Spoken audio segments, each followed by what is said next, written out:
कथा फक्त पुस्तकात नसतात. काही कथा माणसांच्या आयुष्यातही असतात. ही एक कहाणी आहे त्या व्यक्तीची ज्यांनी आयुष्याला एक वेगळाच अर्थ दिला. प्रत्येक क्षणात त्यांनी दिलंय काहीतरी, कधी हसू, कधी अश्रू, तर कधी आधार.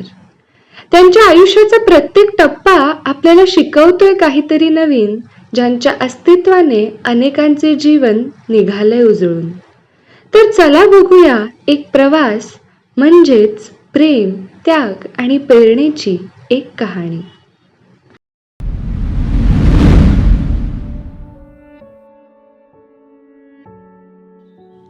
कोकणची माणसं अगदी शहाळ्यासारखी ना, बाहेरून कठीण पण आतून मायेचा गाभा. त्यांचं आयुष्य म्हणजे श्रमांची कविता आणि साधेपणाचं सौंदर्य.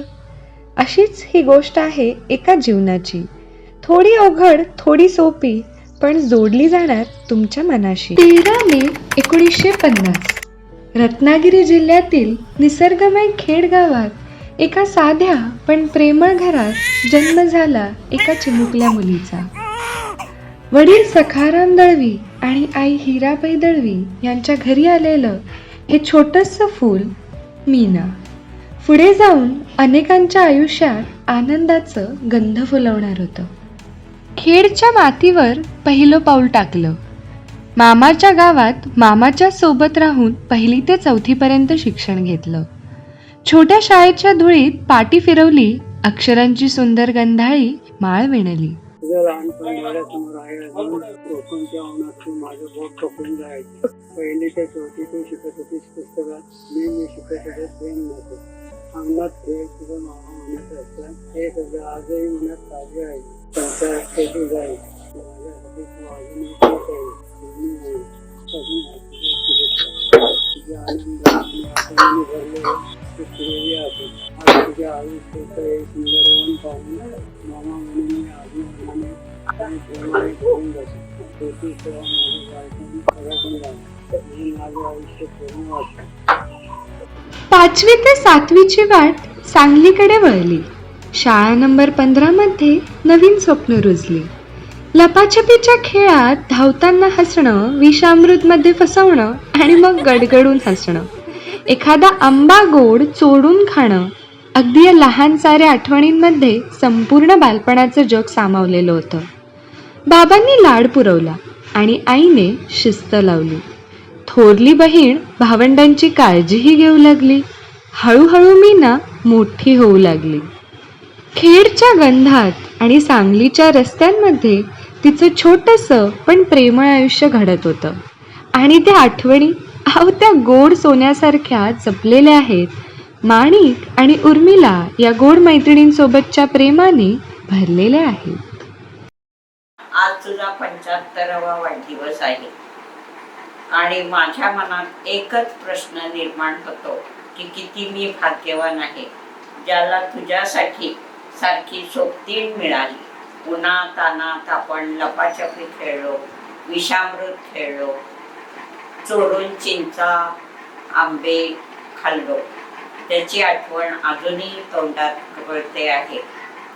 रस्त्यावर उमटलेल्या स्वप्नांनी आपली मैत्री अनमोल बनवली. आजही 75च्या वळणानंतर तुझे हसू, तुझे मृदुता आणि तुझी साथ तशीच उरात जिवंत आहे. या लहानशा पावलाने सुरू झालेल्या प्रवास कधी किती सुंदर झाला तो अजूनही सलगणारा वाटतो. मीना, तुझ्या आरोग्यासाठी, आनंदासाठी आणि आपल्या या अनमोल नात्याच्या मैत्रीसाठी माझ्या मनपूर्वक शुभेच्छा. तुझ्या कितीतरी वर्ष अशीच हसत खेळत राहावी ही शुभेच्छा. धन्यवाद. तुला परत एकदा हार्दिक शुभेच्छा. आता आला तो सुंदर क्षण, जेव्हा स्वप्नांची नवीन वाट सुरू झाली, संसाराचं नवीन पान उलगडलं आणि हातात हात घेतला आत्माराम गुरवांनी. मीना नवरी झाली, गोंधळ आणि आनंदाच्या गंधाने न्हाळली. मुंबईच्या गजबजाटात संसार मांडला. अपर्णा आणि अमित या 2 चिमुकल्यांनी घरात आनंदाचा वर्षाव केला. छोट्याशा वयातच संसाराचं ओझं हसत उचललं त्या दिवसात नव्हती चैनीची साधनं, नव्हती मोबाईलची गडबड, ना मोठी मोठी स्वप्न, पण होती हातातल्या कामातली श्रद्धा. मग कुठेतरी नियतीने नवीन वळण दिलं. जीवनाचं गणित तिथे नाही बसलं. सांभाळायला संसार, सांगलीत घर हलवलं. सांगलीतल्या मोकळ्या वाऱ्यात पुन्हा नवीन आयुष्य उमगलं. आणि मग एक वादळ आलं आणि साथीदाराला सोबत घेऊन गेलं. आयुष्य एका क्षणात धूसर झालं. डोळ्यातून गालावर पाणी निघालं. हृदयाच्या खोल कप्प्यातून वेदनाही आल्या, पण तिने स्वतःला सावरलं. वेदनांनाही मिठी मारून उभी राहिली. आई म्हणून जबाबदारी उचलली. काहीही झालं तरी थांबायचं नाही हे ठरवलं. मुलांचं भविष्य तिच्यासाठी संपूर्ण आकाश झालं. स्वतःच्या दुःखावर मात करत जगण्याला नव्याने सुरुवात केली. दिवस रात्र, श्रम आणि संघर्ष, फक्त एकच ध्यास, मुलांना घडवायचं, जगायचं, स्वप्न पूर्ण ठेवायची नाहीत. आता मीना साधारण त्यांच्या तिशीत होत्या आणि त्या मीना आत्ती म्हणून संबोधल्या जाऊ लागल्या. आणि तिथून सुरू होतो त्यांचा एक नवीन प्रवास. मीना आजींच्या जीवनात असंच एक अजून वळण. 1980 साली सुरू झालेलं त्यांचं सिव्हिल हॉस्पिटलमधलं काम. रोटेशनल शिफ्ट, रात्रीची गडबड, सकाळी धावपळ आणि ह्यामध्येच मिळालेली ती थोडीशी उसंत. 17 मार्च 1993 सांगलीच्या सिव्हिल हॉस्पिटलमध्ये त्यांनी रुजू होण्याचा मान मिळवला. या नवीन आयुष्यात त्यांना फक्त काम नाही मिळालं, मिळाली ती माणसं, मिळालं ते आपलेपण. छाया मॅडम आणि टिळक मॅडम नावाच्या 2 सहकारी, पण काळाच्या ओघात त्या कुटुंबासारख्या झाल्या. मी छाया जाधव, मीना गुरव माझी मैत्रीण दवाखान्यातली. ती आम्ही दोघी मिळून जवळजवळ 80 सालापासून आम्ही एकत्र काम केले. त्यातून आमचा प्रवास असा घडत गेला की नाईट करायचं, सकाळी यायचं, गणपतीला जायचं, अंघोळ वगैरे आवरून एकत्र आम्ही काम करत होतो. पहिली भेट 1980 सालाला. 80 सालापासून आम्ही बदली कामगार म्हणून काम करत होतो. आमचे संप झाले, त्यातून आम्ही काम करायचं.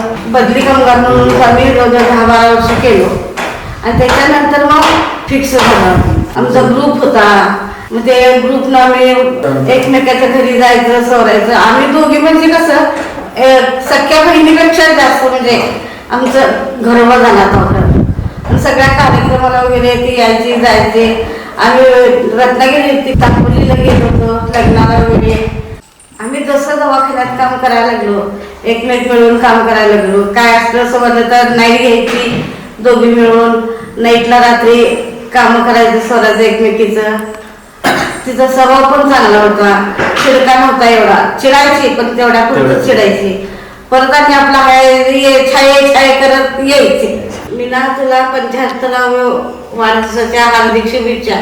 जवळजवळ आम्ही 4-5 वर्ष एकत्र होतो.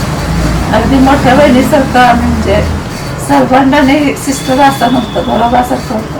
काही आणलं तरी आम्ही एकमेकी द्यायचो, सगळे आम्ही सर्वांनी स्टाफ. आणि स्वभाव चांगला होता तिचा अगदी एकदम मिळून मिसळून राहायची तिथे. भेट माझी मी NC वॉर्डला गेल्यावरच झाली. सुरुवातीला जरा हे होतं, म्हणजे काय अंतर होतं आमच्यात. एकदा व्यवस्थित स्वभाव करेपर्यंत मागणं सगळा हो एकदम तिचा गरीब स्वभाव असेल, अशी कुणाला पटकन बोलायचं नाही. कोकणात असल्यामुळे ती माणसं जरा प्रबळ असतात. आणि मग आम्ही पण मला पहिल्यांदा ती अशी हे करायची, पण एकदा स्वभाव कळल्यावर बघा ती घरच्यासारखं राहिलं. 75व्या वाढदिवसाबद्दल तिला खूप खूप शुभेच्छा. आणि यापुढील आयुष्य तिचं सुखासमाधानात आनंदात परमेश्वराच्या 1980 ते 2011 अशी तब्बल 30 वर्षे प्रामाणिकपणे त्यांनी तिथे काम केलं.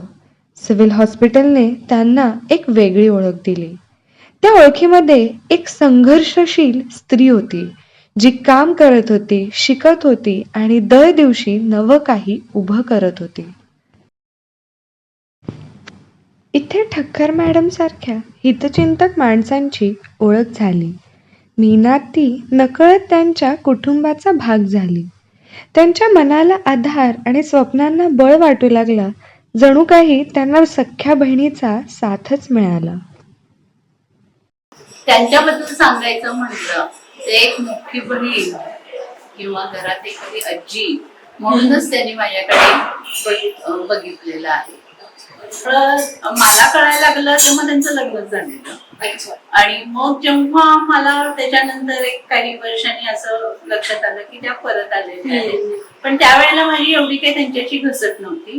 पण माझं लग्न झाल्यानंतर त्या सिव्हिल हॉस्पिटलमध्ये काम करत होत्या आणि त्याच्यानंतर त्या माझ्याकडे असं मला गरज होती म्हणून त्यांनी मला मदतीसाठी म्हणून त्यांनी हात दिला. आणि माझ्या दोन्ही लहान मुली, माझी लहान मुलगी तर ते माझ्याकडे आल्यानंतर जन्मलेली आहे, म्हणजे त्यांच्या हातात त्यांच्या लागली. आणि त्यांनी कधी म्हणजे त्यांचं तुम्ही सांगा असं म्हटलं तर 2 मिनिटात काही त्यांच्याबद्दल सांगता येणार ते पुरे आहेत आम्हाला त्यांच्यावर. आज म्हणजे मी स्वतः क्लासेस घेत होते आणि मी यशस्वी झाले त्या फील्डमध्ये ज्याच्या पाठीमागे मीनाताई ह्या होत्याच.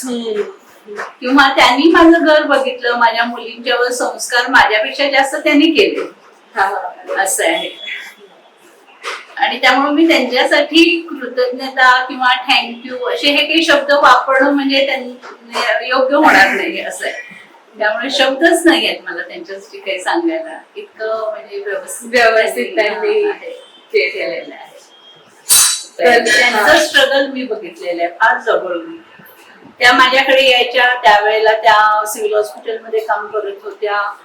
त्यांच्या मुलाला त्या असं रेल्वे ट्रॅकच्या बाजूने सोडायच्या, कारण तो वसंत प्राथमिक मध्ये होता, त्या बाजूला सोडायच्या. आणि तेव्हा त्यांचा मुलगा तिथनं क्रॉस करून म्हणजे रेल्वे ट्रॅक क्रॉस करून मग तो शाळेला जायचा. त्यांची मुलगी लहान होती, म्हणजे मुलापेक्षा मोठी असली तरी त्या मनाने लहानच होती. पण त्यामुळे मी त्यांना खूप जवळून त्यांचं स्ट्रगल बघितलंय. देवाने आता त्यांना संपूर्ण म्हणजे चांगलं दिलंय. तसं शारीरिक हे पण त्यांची तब्येती छान राहून जाईल अपेक्षा करतो आम्ही देवाजवळ. व्यवस्थितपणे त्यांचं सगळं होईल. त्यांच्या घरचे सगळे बघतायत, फॅमिली आहेत, भावाची मुलं आहेत, ती सगळी ते खूपच त्यांना सांभाळतात.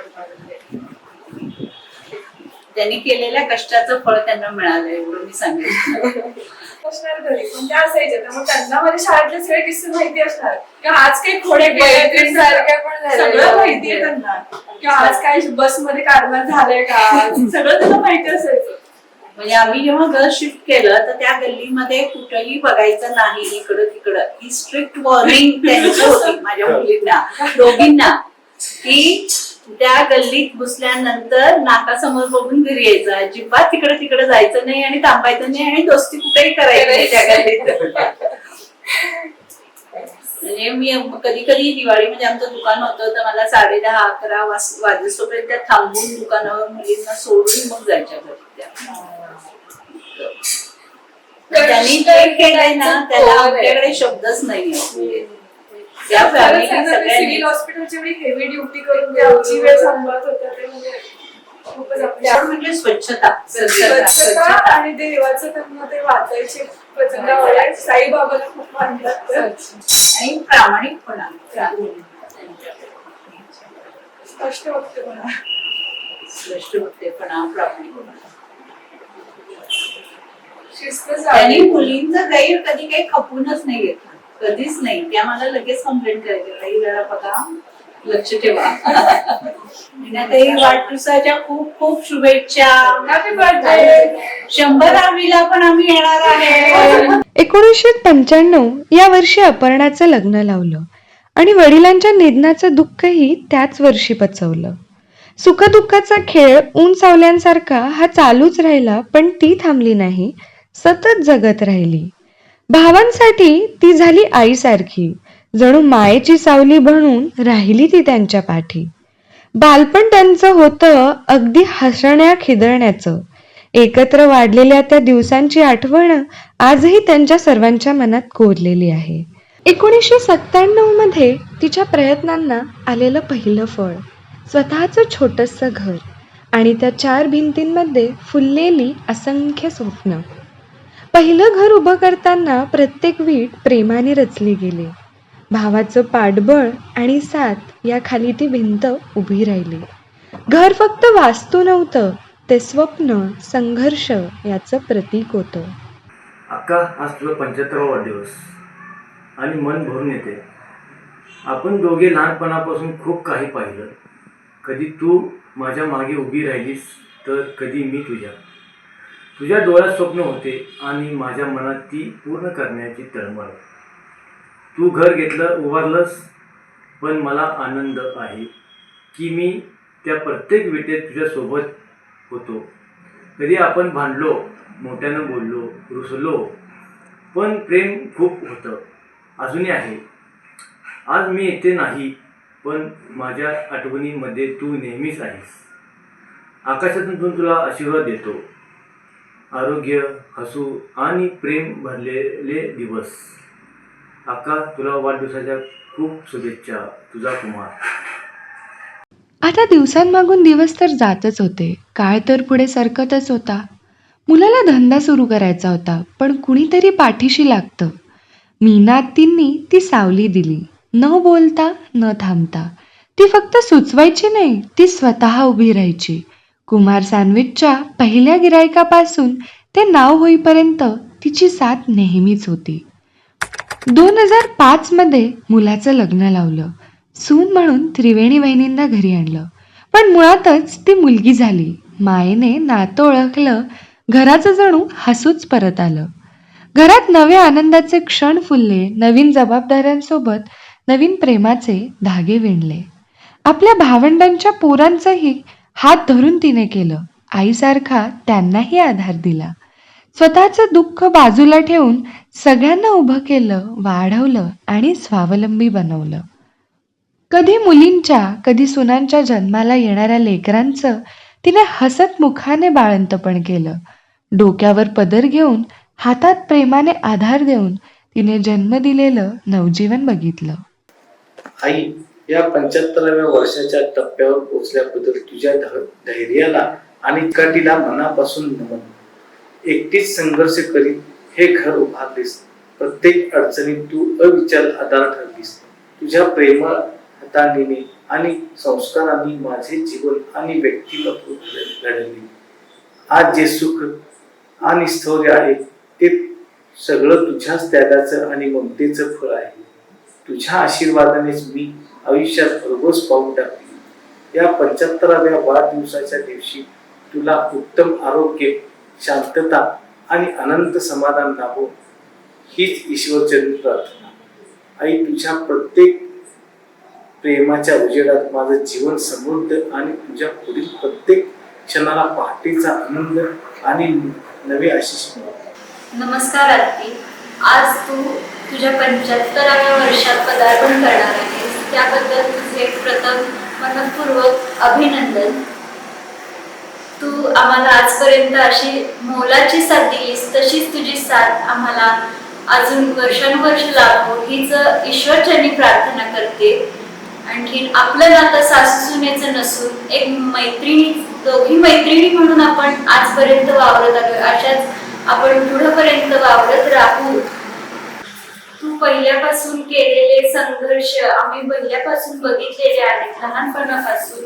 आता आपल्याला चांगले दिवस आले, ते सगळे तुझ्या संघर्षाचंच यश आहे असंच म्हणते मी. आज पप्पा असते, त्या पप्पांना खूप आनंद झाला असता तुझं सगळं बघून, आणि आपलं घर बघून सुद्धा पप्पांना जास्त आनंद झाला असता. जास्त काही बोलत नाही. वाढदिवसाच्या तुला खूप खूप शुभेच्छा. 2011 मध्ये आत्तीने सेवानिवृत्ती घेतली. जणू काही स्वतःसाठी जगायला तिने सुरुवातच केली. ती काम करत राहिली, प्रामाणिकपणानं, प्रेमानं, निष्ठेनं. तिनं नुसतं घर नाही बांधलं, तर एक एक स्वप्न आपल्या कष्टांनी सजवलं. तिचं घर शेजाऱ्यांसाठीही एक मंदिर होतं. कधी मदतीची हाक आली तर तिने वळून मागे नाही पाहिलं. ज्या पावलांनी स्वतःच्या दुःखावर मात केली, त्याच पावलांनी दुसऱ्यांना आशेची वाट दाखवली. साईबाबांवर तिचा गाढ विश्वास होता. मनात भक्तीचा दीप अखंड तेवत राहिला. त्या दीपाच्या उजेडातच तिनं अंधार पार केला. घर, नाती, आठवणी, परिवार सगळं जपलं, प्रेमाने, विश्वासाने. ती वेदनांना शब्द द्यायची नाही, गालावर हसू फुलवायची. मनात दुःखाची लाट उसळली तरी सकाळच्या नव्या किरणांनी त्यांचं स्वागत करायची. आणि आज सगळं अगदी सुंदर आहे. घर आहे, मुलं आहेत, सुना आहेत, नातवंड आहे, समृद्धी आहे, आदर आहे आणि एक जिव्हाळ्याचं स्वतःचं जग आहे. आत्तीने ते सगळं साध्य केलं, स्वतःच्या श्रमाने, प्रेमाने आणि असंख्य न बोललेल्या प्रार्थनांनी. ती जिंकली, हसत, जिजत आणि प्रेम करत. आज तिचा प्रत्येक दिवस सुखाचा आहे, प्रत्येक क्षण समाधानाचा आहे आणि आम्ही तिच्या या अद्भुत प्रवासाचे जिवंत साक्षीदार आहोत. आत्ती, आम्ही तुझे मनापासून खूप खूप आभारी आहोत. आज आपण साजरी करतोय त्यांची अमृत महोत्सवी आणि दुग्ध शर्करा योग म्हणजे आज त्यांचा वाढदिवस आणि नवीन घराचा गृहप्रवेश. त्यांच्या स्वप्नातील घर आज साकार झालंय. मुलांच्या प्रयत्नांना आणि आईच्या आशीर्वादांना आज यश आलंय. नव्या घराच्या प्रत्येक कोपऱ्यात सुख, शांती आणि प्रेम नांदो हीच नेहमी सदिच्छा.